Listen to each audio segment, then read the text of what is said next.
This episode of the Multi-Orgasmic Mama is brought to you by the Sensually Embodied Women Collective. Are you ready to remove all your blocks to pleasure, turn on intimacy and connection, and feel confident and sexy in your body? Then join us in our sparkly and supportive group of other like-minded mamas and women all around the world, breaking the taboos around sex and motherhood and sex and the sacred, stepping into their authentic sensual and sexual expression and having the most mind-blowing sex of their lives. Join us at tillystorm.com/sensually-embodied-woman. Hi, I'm Tilly Storm, a holistic sex and jaded coach and tantric sex teacher, all-around pleasure and prosperity advocate. If you're ready to take your sex life to the next level with my programs and offerings, meet me over at tillystorm.com.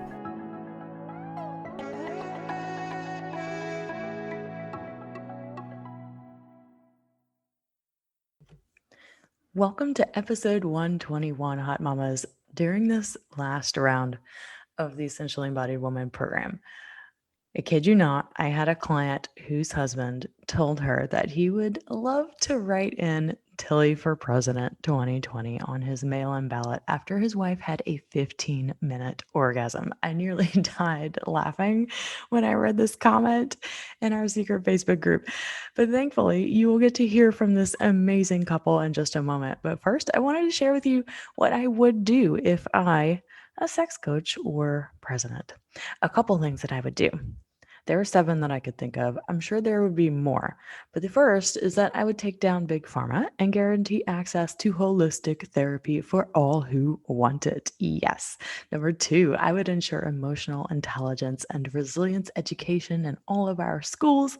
Number 3, I would require pleasure-based sexual education for all of our young people and access to it for all of our older people who never got it. Number 4, I would end human trafficking. I don't know how, but as president, I'm sure I would figure it out. Number 5, I would fund scientific research to better understand female sexual desire, arousal, and pleasure, because God knows we don't have much of it. Number 6, I would require all humans desiring marriage to have a minimum of 6 months of coaching with a sex, love, or relationship coach. Oh, hell yeah. Oh, how many more happy marriages we would have and how our divorce rate would plummet. Number 7, I would enact a bill to help fund and encourage all women aged 21 and over to take my Sensually Embodied Woman program and all men to take my men's sexual mastery coaching, because it's couples like you're going to hear from today that affirm this is good stuff and everyone needs it. Imagine what a world would look like if we all broke through our blocks to pleasure, turn on, feeling confident and sexy in our bodies, and we broke through our blocks to intimacy and connection. Holy freaking cow. Wow, it would be so different. It's hard to even imagine it. But look how much happier we'd all be if we had basic life coping skills to get us out of survival and into thriving, such as number 1, meditation, like actually be able to sit still and just be as you sink deeper and deeper into the truth of who you are and discover what that is for you. Also, to be able to have nervous system release techniques to get us out of survival energy and into pleasure and thriving.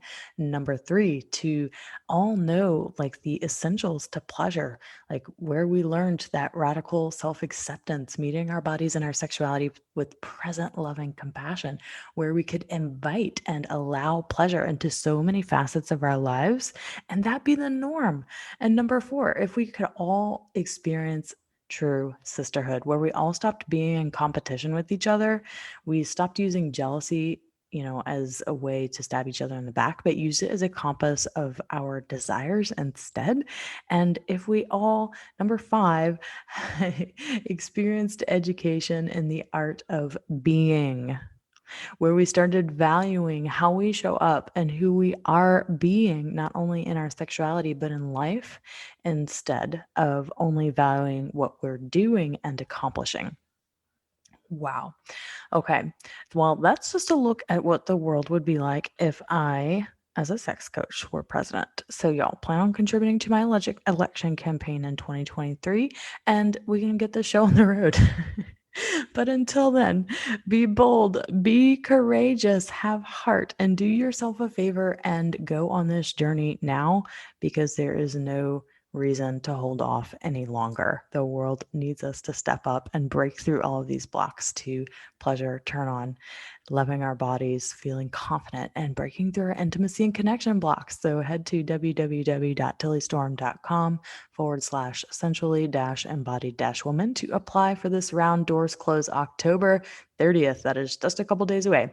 And now we have Shonah and Rick with us today to share about Shonah's experience in the program and even to hear about what transpired for Rick as well after supporting his wife through it all. Welcome back to the podcast. Today I have a super special couple for you. Oh, it's a couple. We are so fortunate to hear from one of the men who has been the wonderful benefit of another essentially embodied woman. And today we have Shonah and Rick. Hey, Shonah and Rick, how are y'all doing? Hey, doing good. Doing good. Yeah, doing great. Glad to be here. Yes, we're so excited to hear from you. Okay, I would love to hear just a little bit about you, your family, and kind of like what drew you to working together and doing this program in the first place. So we're both in our 30s. I work as a nurse in a hospital, and a busy hospital. We have 2 kids. They're 6 and 8. And Rick, do you want to talk about you? Yeah, sure. I'm a psychologist in training, and I was in the military for quite some time. And so, yeah, that's what I do. I see all kinds of people. I'm really interested in couples work, so I'm really fascinated by what you do. Tilly is kind of something separate, but very interesting. So we've been together since 2003, so that makes it 17 years. And we've been married for 14. 14? Yeah. 14 years. So we've been together since we were very young. She was 19 when we met. Wow. Oh, that's so awesome. Young love stories, make them last. Beautiful. Okay, well, what drew you to doing this program in the first place? Well, it was kind of a combination of things. We were having some issues in the bedroom. Basically, I felt no desire, no eroticism, no pleasure, nothing, hardly nothing. I was really shut down, really numb. And, we had tried like a couple of different avenues.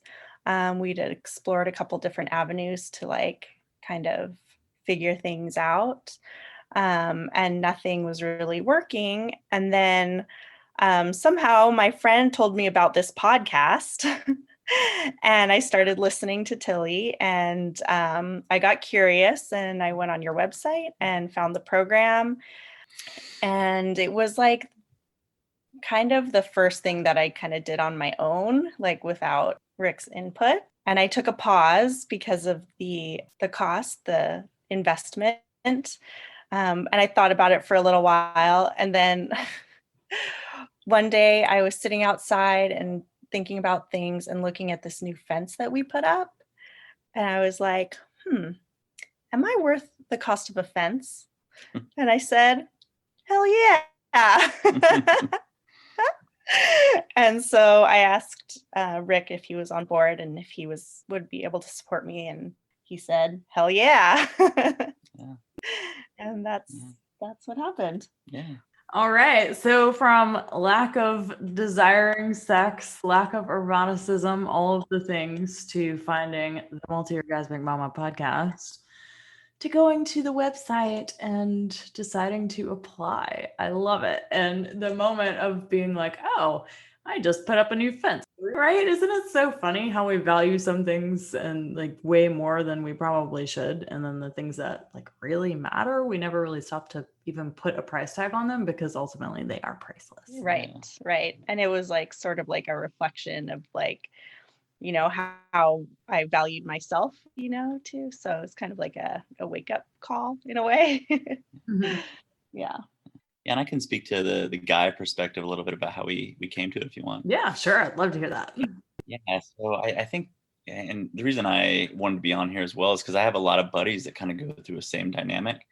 and younger guys that I mentor, and kind of they're really kind of at a loss to, I don't know how to communicate around these things or know what to do.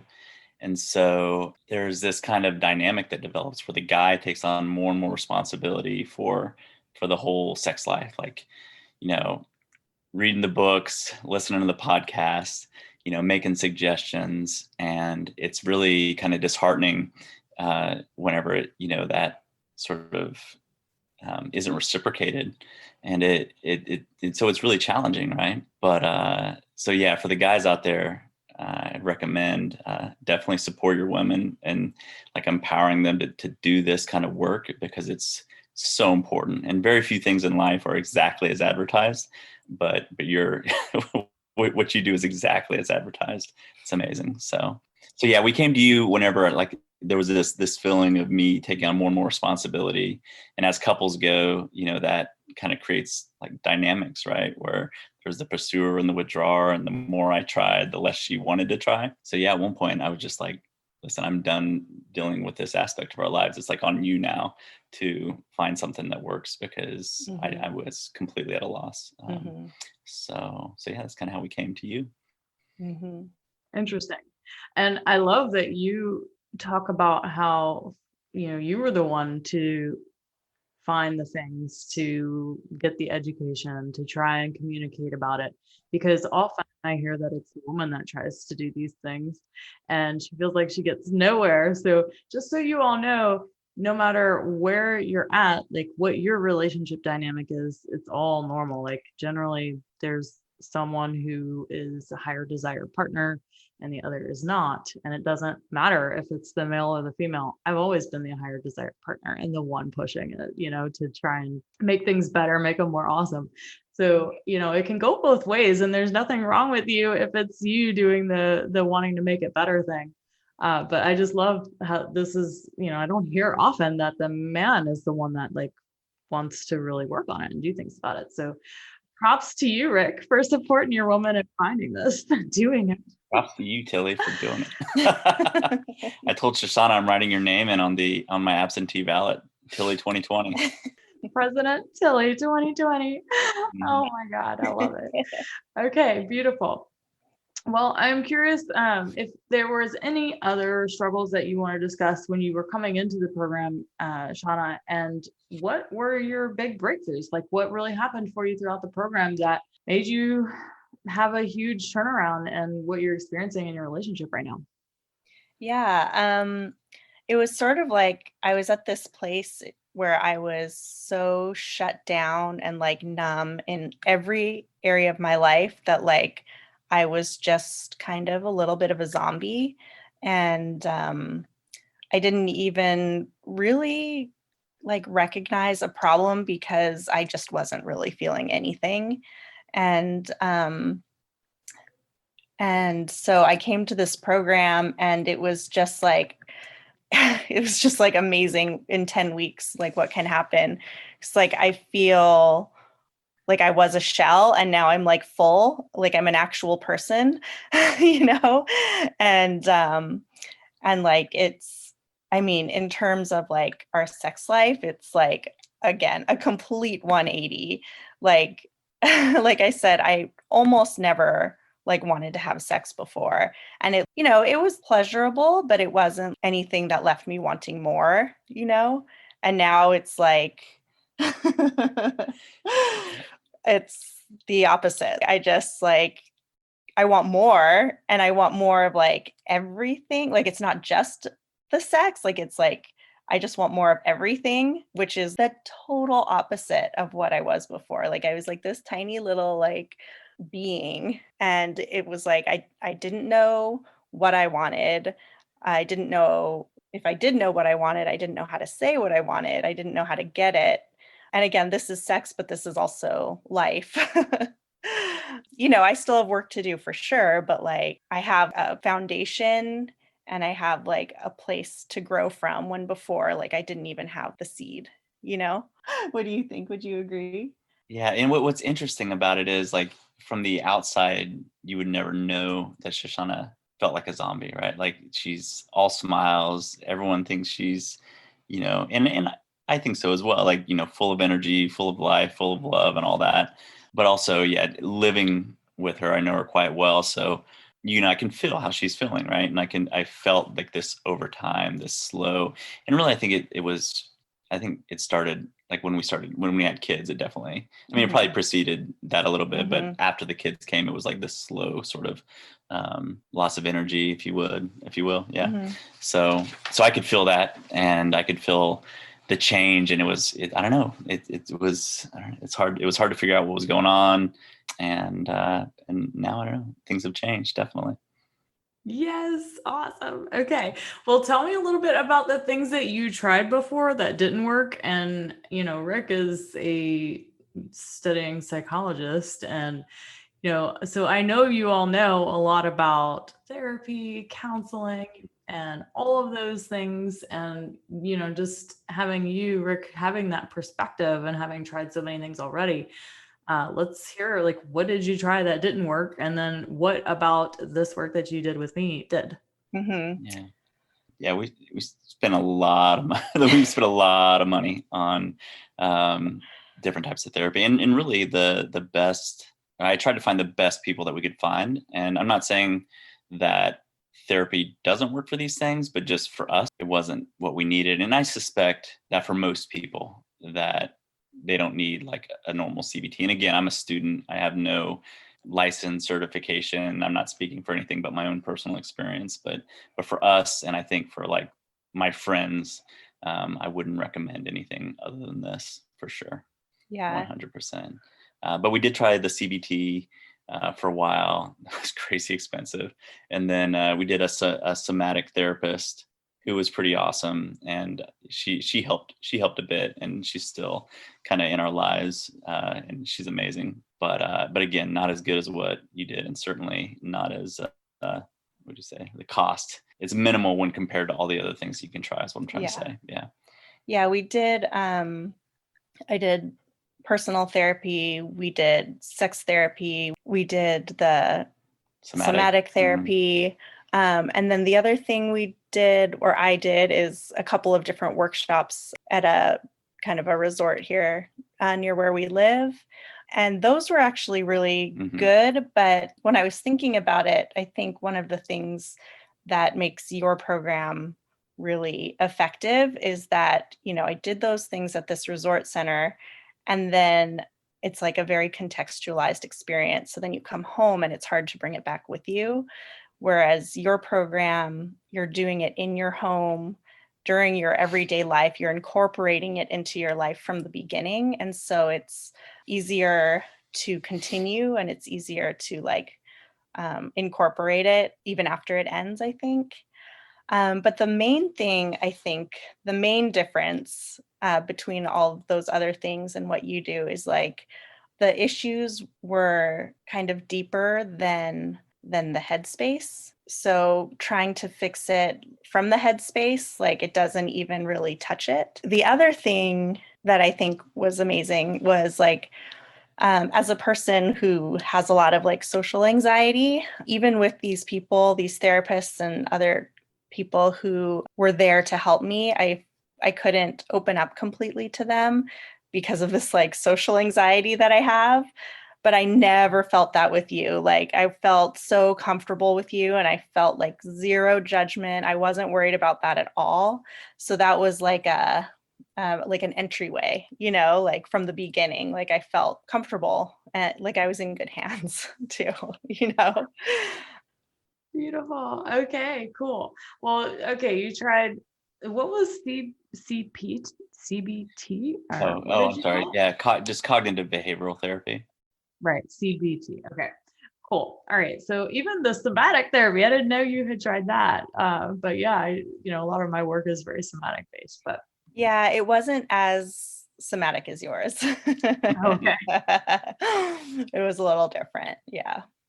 Gotcha. Okay, cool. Well, tell me about the types of practices that really helped to awaken your desire and get this eroticism and passion back in your sex life again.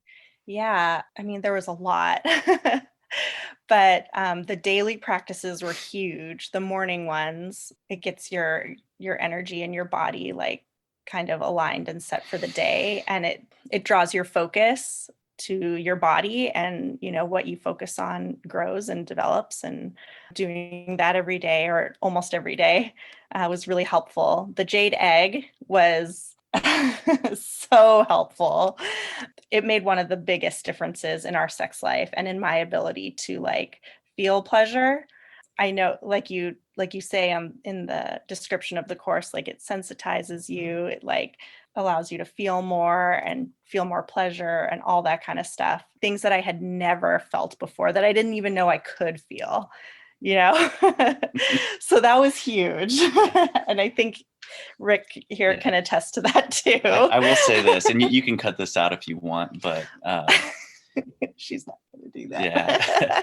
Like, so if someone were to come up to me and they would say, hey Rick, you're going to give me $3,000 and I'm going to teach your wife how to meditate and stick a rock up her pussy, and it's going to change your life, I would call you a liar. But I'm telling you, that's exactly, I mean, I don't know, but it works. Oh my God. It's not a rock. It's a polished egg. It's very classy. It's, I don't know. Oh, Rick, that's you got nothing on what my boyfriend calls this thing. Oh yeah, what's he call it? He calls it the hoo-ha omelet making. Okay, nice. I love it. That's awesome. Find a way to make one of those for guys. You're gonna start making the big money. Right. Oh my gosh, it's so great. He makes me laugh all the time about it. But yeah, there's so many things you can call it. Yeah. But whatever, it works, right? Exactly. 100%. Yeah. Exactly. Yeah. I also loved a lot of the breathwork practices, and there was the Power of Truth meditation, which was really, really good for me. And there was the total self-love one, which I did a couple of times, and that was really good. I mean, the thing about I could go on and on about the benefits of your course, honestly, but it's like, the progression of it and the different themes that we covered each week, like just like built and built and built. I loved the one about power, the one about pleasure. I mean, all of it, really. But yeah, I think those are the big ones. Awesome. Cool. Okay. Well, Rick, I'm curious, like, what are the big shifts that you've noticed in your relationship or your sex life? Like, really, either. Because a lot of people think, okay, well, if I do this thing by myself as a woman, then how does that really translate into the relationship? So I'm curious how you would speak to that. Yeah. So a couple things. I think number one, and again, like a lot of my buddies that I talk to kind of feel this way, that like we both work hard. We both, we have busy lives, kids and all that. And it felt like almost like you were guilty for asking your wife, like, hey, we need to have sex. Like, or I would never say it like that, but asking and like knowing that she doesn't really want to, but also it's like, it's either this or have an affair or have an open relationship or whatnot. So there was like that guilt feeling always. And that's kind of deadening and certainly not erotic, right? Nobody wants that. And so now the shift, I think, is like, it's actually been surprising when I asked. I'm like, whoa, seriously? Yeah. So that's been really amazing. And just like the receptiveness, I don't know. And I'm like sensitive to her moods and all that. Like I can really feel how she is feeling a lot of times. And I just feel like the openness and the receptivity to not just sex, but just talking and doing things and life, like Shonah said before. So, yeah. So that's been good. I feel a lot closer, feel a lot more like a possibility between us, which is great. So there's definitely like, we're like way more connected. I mean, like we've been together so long, but we are connected in a lot of ways, but like the connection is much more palpable and like much more alive than it was before. Yeah. And again, like in sex and in life, both ways, always. Yeah. All right. Well, I'm curious, like, not only is the connection and the passion and the desire back, but like the quality of pleasure and the orgasmic experience itself, because Shonah, I remember seeing a win in our secret Facebook group that was pretty remarkable. So we all want to hear about that too. Oh my gosh. Okay, there have been way more than one remarkable wins. Basically, I mean, like you advertised, I went from like not feeling pleasure to being like multi-orgasmic. Seriously. Like It's unbelievable. Like it's like seriously like honestly, like I don't even remember which win you're referring to because there have been many since then. Oh, I think I don't know, just being able to have like vaginal orgasms as opposed to clitoral orgasms is amazing. It feels so different. And like for me, oftentimes it's a lot better. I don't know how, I mean, it's the multi-orgasmic mama. I can be explicit, right? Yeah, absolutely. Okay. Totally. Please. Because like my clit is like super sensitive, so I can get overstimulated easily, which is not pleasureful. So the fact that I can access that like from the inside is amazing. That's a really big win for me. And for him too, I think. Oh yeah, definitely. And just like being able to tell him like exactly how I want to be touched is amazing too. It's just, and that's honestly, that's one of the biggest benefits as well is, I think most men want to please, right? They really want to, I don't know, be good lovers and support their spouses and all that. But for so long, it was just guessing and asking, and I'm not sure if you were uncomfortable or you just didn't have the words to tell me. But yeah, now she can tell me, and it's just so much better. It takes all the guesswork, and when guys are guessing, they feel, I mean, they may not show it, but they feel the anxiety, right? It's like, oh shit, is this working? Is this not working? Does she like it? Does she not like it? And it just stills the eroticism from it, and just like decreases desire and everything. So it's just kind of nice to know, like, oh, if she likes it, she'll tell me. If she doesn't like it, she'll tell me too, which is new and awesome. Yeah. And she had like since we're being explicit, like, it was like a 10-15 minute like continuous orgasm, and we were just laughing while it was happening. It's like, how is this possible? Just like, what is going on? It was hysterical. And that's when I said Tilly 2020. A 15-minute orgasm gets you on the ballot for the presidential election. My God, it should. Seriously, if everybody in the country could do that, like, can you imagine the world we'd be living in? Right? Oh my God, I totally agree. Yeah. It was like, I don't know, a week ago or so, I like started doing this breath work because I was just like feeling really like anxious and all this kind of stuff, just trying to go to sleep, honestly. But I was like, hey, Rick, this is like really cool. You should do this with me. I like out of nowhere, we're like having like multiple orgasms. Yeah, Like, it was pretty crazy.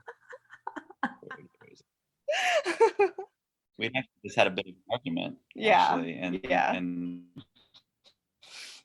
the breath work helped with just the her and the argument and the energy flow and the like connection. It was so that's an example of like taking the work that I've learned in the course and like applying it, and like taking it beyond the course. And like this was after it ended, actually. Oh, I love that so much. Yeah. I know that you were very dedicated to doing the practices. And I just want to point out that this is what happens when you do them. Oh, yes. They are there. The container is there. The accountability is there.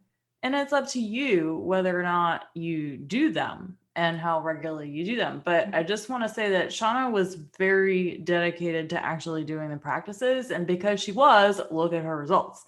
Doesn't surprise me at all, because it takes like doing it consistently over amount of time. And then it's like, boom, fireworks. But like, I can't make you do them. I can't like schedule time in your calendar for you. But when you're self-motivated and when you're like, no, like super committed to the process, you get results like that. So. Yeah, for sure. What time are you waking up on the days you went to work? You got up at Oh yeah, I woke up a half hour earlier than usual, so like 5 instead of 5:30. And honestly, sometimes in the mornings I was so tired, I was kind of just going through the motions on some days, but like I was doing it, and I think just doing it, even if it felt like I was just going through the motions, helped. And other days at 5 a.m, I had really great experiences with the morning practices, which I think I also shared one or two in the Facebook group. This course is like, it's very full. It's very all encompassing. A lot of it is kind of energy and a little bit spiritual and kind of through the physical body, but it's about more than the physical body. I'm not a spiritual person. I have a hard time connecting with that, but I did have like some spiritual kind of experiences, even just the 10-20 minute morning practices. Like I felt one, I don't remember exactly how it came about, but like I felt this blanket of like love over my shoulders, like out of nowhere. Yeah, so that's just another example of just like doing the work, even when you don't feel like doing it. Wonderful things can happen. Yes, they can. And I love that you say you're not a very spiritual person, because I always say that I'm like the most unspiritual spiritual person ever, because I always identify with how you are very grounded. I've always been a very grounded person as well. And spiritual things have always been difficult for me to access, but the way that I access them is through my sexuality, which tends to be opposite of what most people are taught, right? You go to church when you're young, if you did, not everybody did, but if you did, you got taught the disconnection between spirituality and the body and sex. And I knew from such a young age that that was not true for me. I don't know where I got that from. I don't even remember the first time that I had that inkling of inner knowing, like, this is fucked up. Like there's something inherently wrong with this that I'm being taught right here. But I do know when I was 15, that was when I was like, I quit going to church. I got a job at a coffee shop and told my parents that I had to work Sunday mornings just so I could get out of going to church, because that's when I knew that like everything I was being taught about the body, about sexuality, it was just not computing in my head. So yeah, I love that you brought that up. And using sexuality as a way to access spirituality can be powerful for people who are really grounded, down to earth people. Yeah, beautiful. Oh yeah, there's one other thing I was going to say. Oh yeah, so I'm like a fairly private person. Like the idea of coming on a podcast and talking about my sex life is not something that I relish. But I hope you understand, and the listeners understand that I really like even though I'm private, the reason I'm on here talking about this is I really believe that in the work that you do, and I really think that there is, you're gonna change a lot of people's lives through it. And I think you're filling like a unique space that perhaps therapists and other kinds of interventions can't touch, both for legal and just practical reasons. But yeah, I just want to support what you do. And I also think about just like a woman out there trying to convince her husband to spend $3,000 on this thing. And I just kind of want to add my voice to the chorus of people that come on here that, hey, this is actually worth the investment, and it's gonna make your life better, and it's gonna make your relationship stronger. Kind of another concern I had too was that it might be some sort of weird man-hating sort of guru that's Tilly, right? Or Tilly might be some sort of man-hating guru that's gonna, completely ruin the relationship. Guys think like this, right? They're like, who is this woman and what kind of craziness is so? But it's not that at all, and it's really, I don't know, it's really kind of empowering for everybody. Yeah. Yes. By the way, Tilly is very pro-man. For those of you that haven't checked it out, go check out How Women Unconsciously Emasculate Men, because there's my opinions on masculine men. We need more of you. Please step the fuck up. Awesome. Well, I'm curious what feels possible for you now after having done this program.